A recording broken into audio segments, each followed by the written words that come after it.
যে সমস্ত ছাত্রছাত্রী তোমরা বিএ ফোর্থ সেমিস্টার পড়াশোনা করো বারওয়ান ইউনিভার্সিটিতে, যাদের পলিটিক্যাল সায়েন্স আছে, ইন্ডিয়ান গভর্নমেন্ট ইন পলিটিক্স যে পেপারটা আছে, এই পেপারটার তোমাদের আমি যে লাস্ট মিনিট যে সাজেশানগুলো দিচ্ছি, সেই সাজেশানগুলো খুব ভালো করে করবে। আমি কিন্তু আর সাজেশন দেবো না, এখান থেকে কিন্তু প্রশ্ন পড়বে।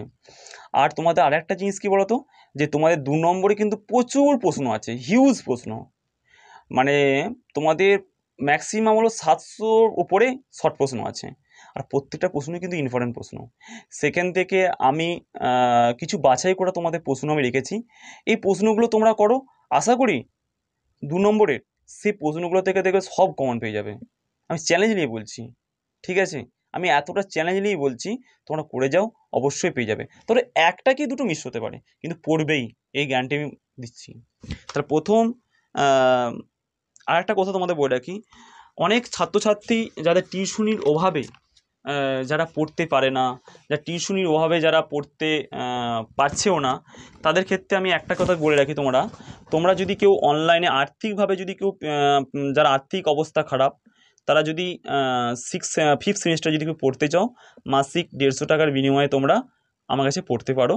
আর যারা একদমই অবস্থাপূর্ণ মানে অবস্থা শোচনীয় ঘরের ছেলেমেয়েরা, তারা তোমরা যদি নোট নিতে চাও, আমি এই নোটটা পুরো 400 টাকা আমি দিয়ে দেবো, পুরো সেটটাই, ঠিক আছে?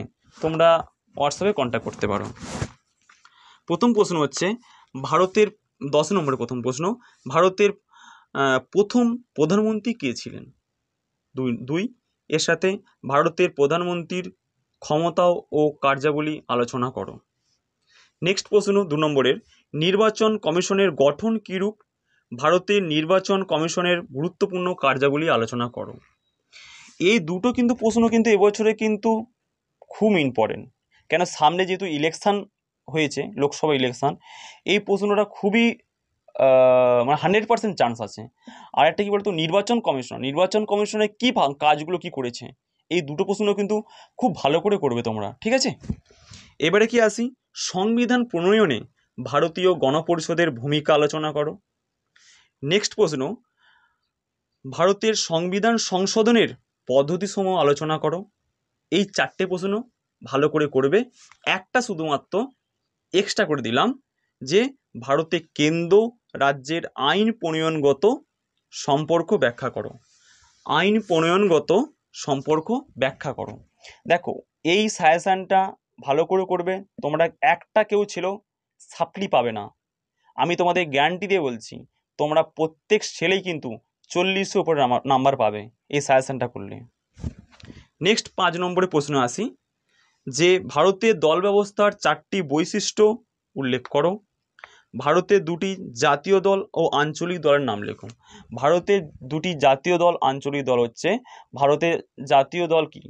ভারতের জাতীয় দল হচ্ছে যেমন বিজেপি, ভারতীয় জনতা পার্টি, ঠিক আছে, আর হচ্ছে কংগ্রেস, দুটো হয়ে গেল।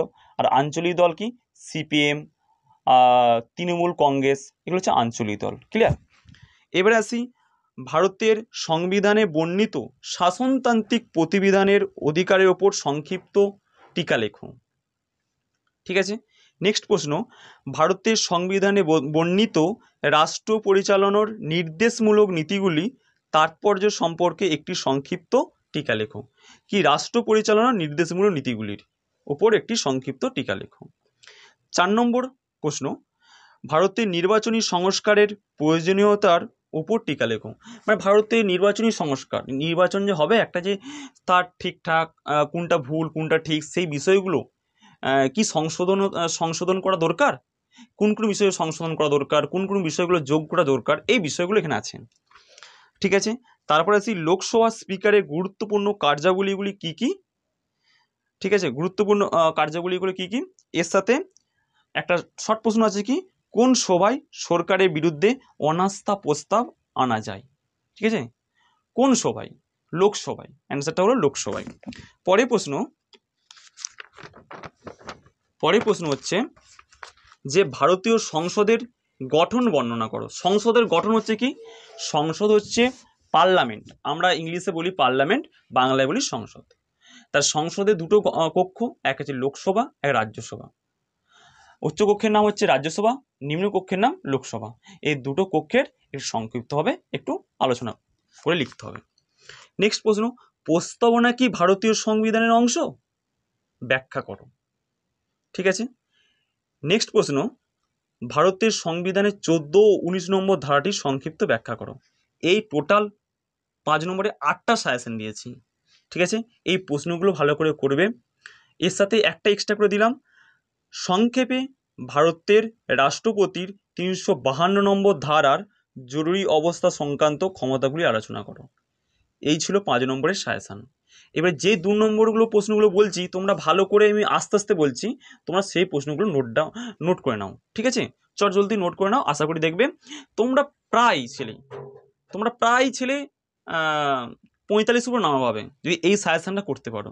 কি আছে, ইতিবাচক বৈষম্য কি, গণপরিষদের খসড়া কমিটির সভাপতি কে ছিলেন, মৌলিক অধিকার বলতে কি বোঝো, কেন্দ্র ও রাজ্যের মধ্যে বন্টনযোগ্য যে কোনো দুটি করের উল্লেখ করো, কেন্দ্র তালিকায় অন্তর্ভুক্ত যে কোনো দুটি বিষয় উল্লেখ করো, ভারতের আধিপত্যকারী দল ব্যবস্থা বলতে কি বোঝায়, সাম্যের অধিকার ভোগের ক্ষেত্রে দুটি সীমাবদ্ধতা উল্লেখ করো, পার্লামেন্টের যৌথ সভা কে আহ্বান করেন এবং উক্ত সভায় কে সভাপতিত্ব করেন, কি উদ্দেশ্যে মণ্ডল কমিশন গঠিত হয়েছিল, ভারতের কতগুলি রাজ্য ও কেন্দ্রশাসিত অঞ্চল আছে। রাজ্য ও কেন্দ্রশাসিত অঞ্চল আছে এমন হলো, পরীক্ষার সময় দিয়ে দিল ভারতের কয়টি অঙ্গরাজ্য, আর কয়টি কেন্দ্রশাসিত অঞ্চল আছে। ঠিক একই প্রশ্ন, ভারতের 29টি অঙ্গরাজ্য আছে, রাজ্য একই কথা। আর কেন্দ্রশাসিত অঞ্চল কটা আছে? কেন্দ্রশাসিত অঞ্চল আছে তোমাদের 8টা। এখন একটা বেড়েছে, যেটা লাদাখ। হয়তো বলে দিল যে 2টি কেন্দ্রশাসিত অঞ্চলের নাম কি, আন্দামান নিকোবর দ্বীপপুঞ্জ, তারপর হচ্ছে দিল্লি, পন্ডিচেরি, দাদরানগর হাভেলি, এই জাস্ট লিখে দিতে পারবে আশা করি। তারপরে কি, সম্পত্তির অধিকার বর্তমানে ভারতের কীরূপ মর্যাদা পেয়েছে, এই সম্পত্তি অধিকার বর্তমানে ভারতে কীরকম মর্যাদা পেয়েছে। ঠিক আছে, এবারে দেখো এমএলএ এবং এমপির মধ্যে পার্থক্য লেখো। 1976 সালে ভারতীয় সংবিধানের প্রস্তাবনায় যুক্ত 3টি শব্দ উল্লেখ করো, যুগ্ম তালিকায় উল্লেখিত যে কোনো 4টি বিষয় উল্লেখ করো।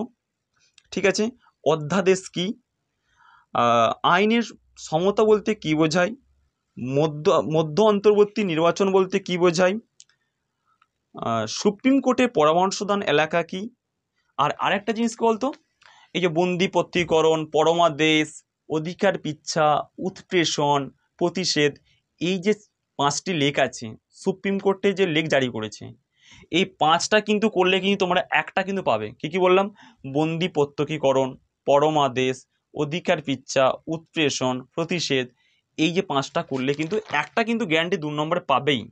ওকে, তারপরে সুপ্রিম কোর্টের পরামর্শদান এলাকা কি, ভারতের প্রথম প্রধানমন্ত্রী ও বর্তমান প্রধানমন্ত্রী কে। দেখো আমাদের বর্তমান প্রধানমন্ত্রী সবসময় অ্যান্সারে লিখবে মাননীয়, আমি লিখে দিলাম পরীক্ষায় নরেন্দ্র দামোদর দাস মোদী। তা সেহেতু সে একজন, তার পদটার সম্মান আছে, তার পদটার যদি সম্মান আছে, তাই সম্মান ব্যক্তিকে কী করতে হয়, মাননীয়, মেয়ে যদি হয় মাননীয়া, ছেলে যদি হয় সেখানে মাননীয়। ঠিক আছে, এই ধরো আমাদের বলে দিচ্ছি, আমাদের রাষ্ট্রপতিকে মাননীয়া দ্রৌপদী মুর্মু, উপরাষ্ট্রপতিকে মাননীয় জগদীপ ধনকর। আচ্ছা, বর্তমান স্পিকারকে ওম বিড়লা। ঠিক আছে, এবারে কি আসি, আমাদের ভারতের প্রধানমন্ত্রী, প্রথম প্রধানমন্ত্রী কি, মাননীয় জওহরলাল নেহরু প্রথম প্রধানমন্ত্রী। বর্তমান প্রধানমন্ত্রী মাননীয় নরেন্দ্র দামোদর দাস মোদী। আমাদের বর্তমান রাজ্যপালকে মাননীয় সিভি আনন্দ বোস। ঠিক আছে, এই জাস্ট বর্তমান প্রথম মুখ্যমন্ত্রীকে, পশ্চিমবঙ্গের বর্তমান মুখ্যমন্ত্রীকে, এই জিনিসগুলো একটু থাকে দিয়ে দেয়। আর একটা দেয় কি, পশ্চিমবঙ্গে বর্তমান ভারতবর্ষে বর্তমান নির্বাচন কমিশনারকে, এই প্রশ্নগুলো একটু দেয় কিন্তু। এবছর ইলেকশন যেহেতু পারপাসে কিন্তু কিছু প্রশ্ন থাকবেই। ওকে,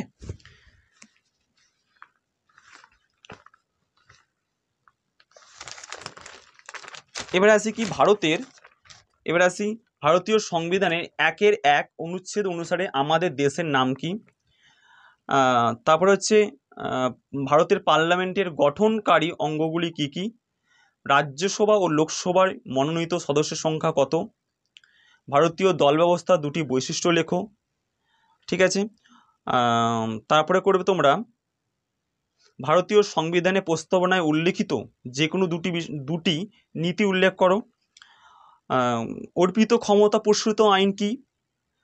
ভারতের মুখ্য নির্বাচন কমিশনার কার দ্বারা নিযুক্ত হন? তারপরে এটা করবে রাষ্ট্রপতির পকেট ভেটো কি? এখনো পর্যন্ত 360 নম্বর অনুচ্ছেদ অনুসারে কতবার আর্থিক জরুরি অবস্থা জারি করা হয়েছে? ভারতের সংবিধানে 21A অনুচ্ছেদের বিষয়বস্তু কি? ঠিক আছে, এই প্রশ্নগুলো তোমরা করলেই তোমরা এখান থেকে পেয়ে যাবে। আর একটা প্রশ্ন হচ্ছে ভারতীয় সংবিধানে 29 নম্বর ধারা সংক্ষেপে উল্লেখ করো। এই প্রশ্নগুলো করলেই তোমরা ভালো করে পেয়ে যাবে। আর একটা প্রশ্ন আমি তোমাদের দিতে ভুলে গেলাম, যেটা হচ্ছে জোট সরকারের দুটি অসুবিধা উল্লেখ করো। এটা কিন্তু বিরাট বড় একটা ইম্পর্টেন্ট প্রশ্ন। জোট সরকার, যেহেতু আমাদের ভারতবর্ষে কি চলছে, জোট সরকার চলছে। ঠিক আছে, এই প্রশ্নটা খুব ভালো করে করবে। জোট সরকারের দুটি অসুবিধা লেখো। আর হচ্ছে ভারতকে একটি আধা যুক্তরাষ্ট্র কে বলেছেন? ঠিক আছে, ভারতকে আধা যুক্তরাষ্ট্র কে বলেছেন আর যুক্তরাষ্ট্র কাকে বলে? ঠিক আছে, ইউপিএ আর এনডিএ এর পূর্ণরূপ কি, মানে এর ফুল ফর্ম কি? ঠিক আছে, এই ছিল তোমাদের সংক্ষিপ্ত শর্ট সাজেশন। যেহেতু বলবে স্যার আপনি তো 2 নম্বরে তো প্রচুর দিয়েছেন, দেখো 2 নম্বরে আমার মোটামুটি মনে হয় 30-32টা আমি সাজেশন দিয়ে দিয়েছি। তোমরা ওখান থেকে ম্যাক্সিমাম তোমরা সাজেশন 2 নম্বরে সব কমন পেয়ে যাবে। একটা দুটো দেখবে অটোমেটিক পড়তে যদি বড় প্রশ্ন পড়ছো তো ওখান থেকে দেখবে কোশ্চেনগুলো তোমরা আশা করি পেয়ে যাবে। ঠিক আছে, তোমাদের দেবে পরীক্ষা, আমি বলছি তোমাদের চ্যালেঞ্জ নিয়ে বলছি, তোমরা 45 উপরে অ্যাবাভ নাম্বার পাবে। ঠিক আছে, আর সবসময় একটা জিনিস দেখবে, পরীক্ষায় আমি নোট লিখছি, তোমাদের এই বিষয়টা বলে রাখি।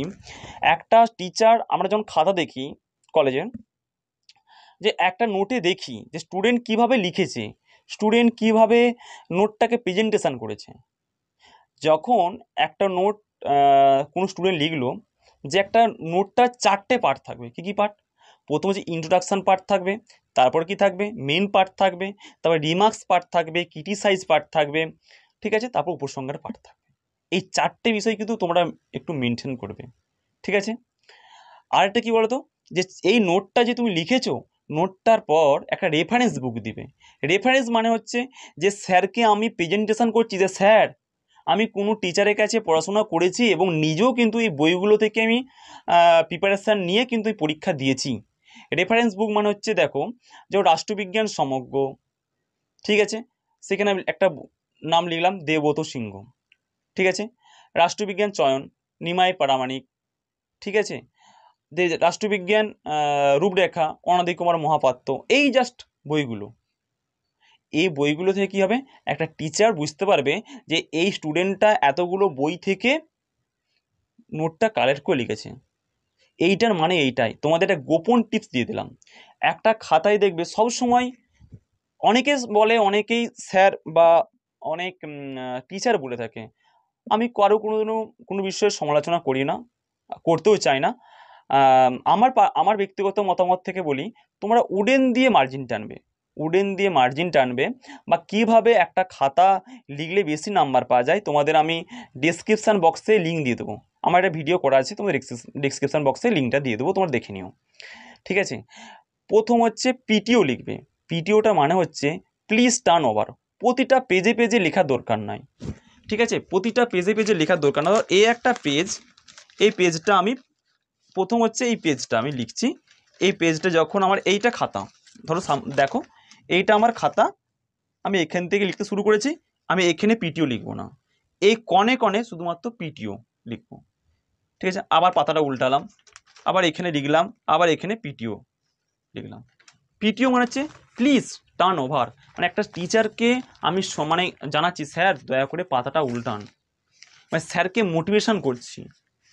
জীবন হচ্ছে কোনো জিনিস পেতে গেলে যেমন কি হয়, আমরা যদি কাউকে ভালোবাসি তার পেছনে প্রচুর চেষ্টা করি কিভাবে ওকে মোটিভেশন করে আমি তাকে ভালোবাসতে পারি, ঠিক আছে? সেরকম স্যারের হচ্ছে খাতাটা হচ্ছে লাভার, সে লাভারকে কী করে, সবাই কী করে, লাভারকে সবাই যত্ন করে রাখে, ঠিক আছে? সেরকম এরকমভাবে খাতাটা সাজাবে তোমাদের যদি সত্যিই হেল্পফুল হয়ে থাকে।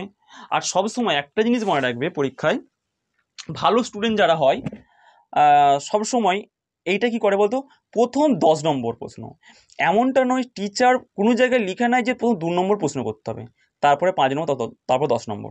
তুমি লিখো, এক জায়গায় লিখো, প্রথম 10 নম্বর প্রশ্নগুলো একদিকে করবে, 5 নম্বরগুলো করবে, তারপর 2 নম্বর। প্রথম তোমরা 10 নম্বরগুলো খাতা পেয়েই 10 নম্বর শুরু করবে, 10 নম্বরগুলো এক জায়গায় রাখবে, তারপরে কী করবে, 5 নম্বরগুলো এক জায়গায় রাখবে, 2 নম্বর লাস্টে করবে। কেন বলি, তখন ঠান্ডা মাইন্ড থাকে, পুরো ধীর স্থিরভাবে তুমি 10 নম্বর নোটটা কমপ্লিট করতে পারবে প্রথমত।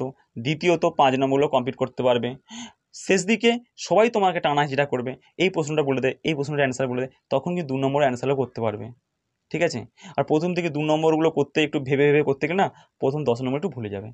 আমি পড়াশোনা করেছি, আমি এভাবে করে এসেছি, ঠিক আছে? আমি আমার ব্যক্তিগত মতামত আমি তুলে ধরলাম তোমাদের সামনে।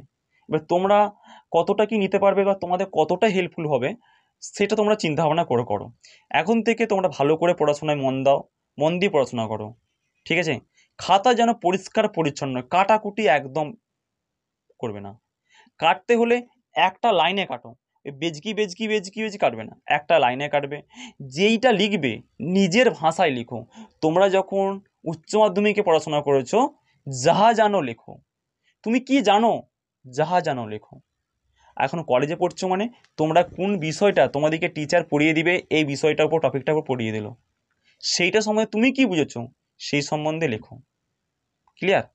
ভালো করে তোমাদের, আমি বলছি গ্যারান্টি নিয়ে বলছি, তোমাদের খুব ভালো পরীক্ষা হবে। তোমরা বিশ্বাস করে এই সাজেশনটা করে দিও। Thank you all of student.